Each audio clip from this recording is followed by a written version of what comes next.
दूर तक फैले हरे भरे जंगल के बीच, जहां हवा पेड़ों की पत्तियों से टकराकर हल्की गुनगुनाहट पैदा करती थी और पास बहती नदी लगातार कल-कल की आवाज में बहती रहती थी।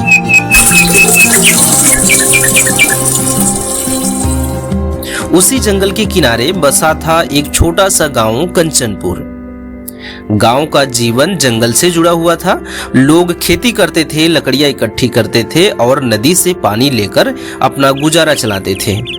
लेकिन जैसे ही सूरज ढलने लगता, जंगल की ओर जाने वाले रास्ते खाली हो जाते। गांव वालों के मन में एक अनकहा डर बैठा हुआ था, जंगल के भीतर रहने वाले भेड़िए का डर, जिसके बारे में कहा जाता था कि वह इंसानों पर हमला करता है।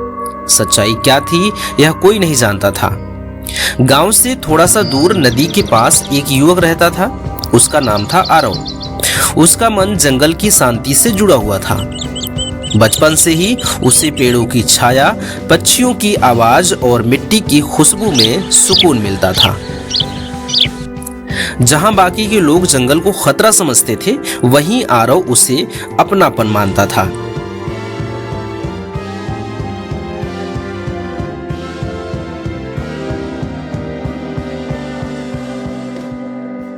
हर सुबह सूरज निकलने से पहले आरव जंगल की ओर निकल पड़ता था, कभी लकड़ियां इकट्ठी करने, कभी शहद ढूंढने और कभी केवल पेड़ों के बीच समय बिताने के लिए। जंगल उसके लिए डर नहीं बल्कि एक मौन साथी था।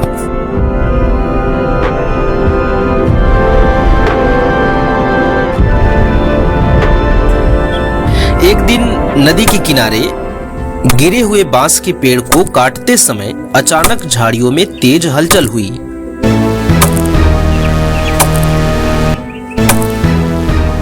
वातावरण की शांति एक पल के लिए टूट गई। आरव सतर्क हो गया और धीरे धीरे आवाज की दिशा में आगे बढ़ा।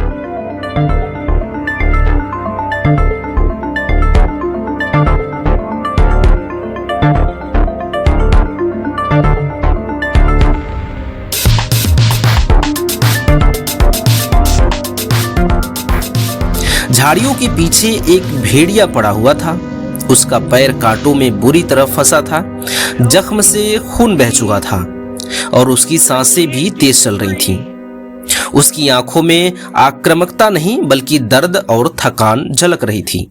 आसपास कोई और भेड़िया नहीं था, न ही किसी झुंड की मौजूदगी थी। आरव ने बिना घबराए सावधानी से कांटों को हटाया। भेड़िया दर्द से तड़पा, लेकिन उसने हमला करने की कोशिश नहीं की।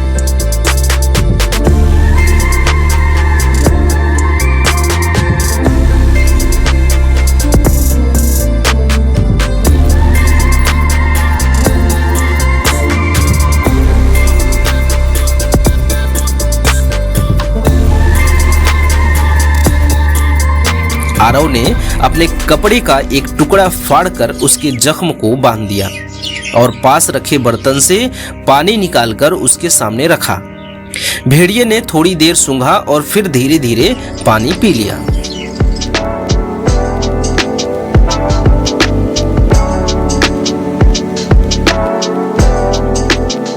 कुछ समय बाद भेड़िया उठ खड़ा हुआ। वह थोड़ा लड़खड़ाया, लेकिन फिर जंगल की ओर चला गया। जाते जाते वह एक बार रुका और पीछे मुड़कर आरव की ओर देखा। उसकी आंखों में एक अजीब सी समझ और भरोसा दिखाई दिया, जो शब्दों के बिना सब कुछ कह रहा था। उस दिन के बाद आरव हर सुबह उसी जगह जाने लगा।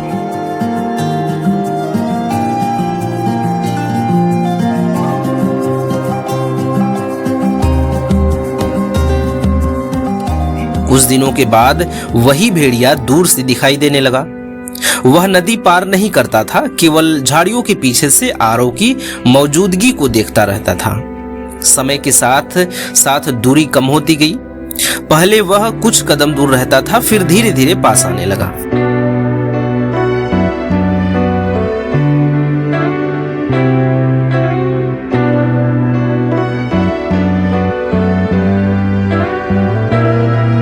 एक दिन भेड़िया आरव के पास बैठकर पानी पीने लगा। जंगल की आवाजें उस पल मानो थम सी गईं। हवा शांत थी और नदी की ध्वनि भी धीमी लग रही थी। उस क्षण एक अनकहा भरोसा जन्म ले चुका था। इसके बाद जब भी आरव जंगल में जाता, भेड़िया उसके पीछे पीछे चलता था। वह कभी गांव की सीमा पार नहीं करता था, लेकिन हर शाम झाड़ियों के पीछे बैठकर आरव के लौटने का इंतजार करता था, जैसे एक मौन रक्षक हो।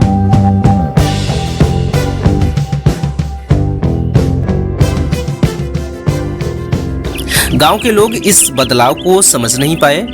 उन्हें यह सब अजीब और डरावना लगता था, लेकिन आरव के लिए यह जंगल के साथ जुड़ाव का एक नया रूप था, जहां डर की जगह समझने ले ली थी। एक दिन जंगल के रास्ते से दो शिकारी गुजरे। उन्होंने भेड़िए को देखा और उस पर निशाना साध लिया। वातावरण अचानक तनाव से भर गया। भेड़िया पीछे हटने लगा, लेकिन आरव उसके सामने आ गया। कुछ देर तक माहौल भारी रहा, फिर शिकारी वहां से चले गए।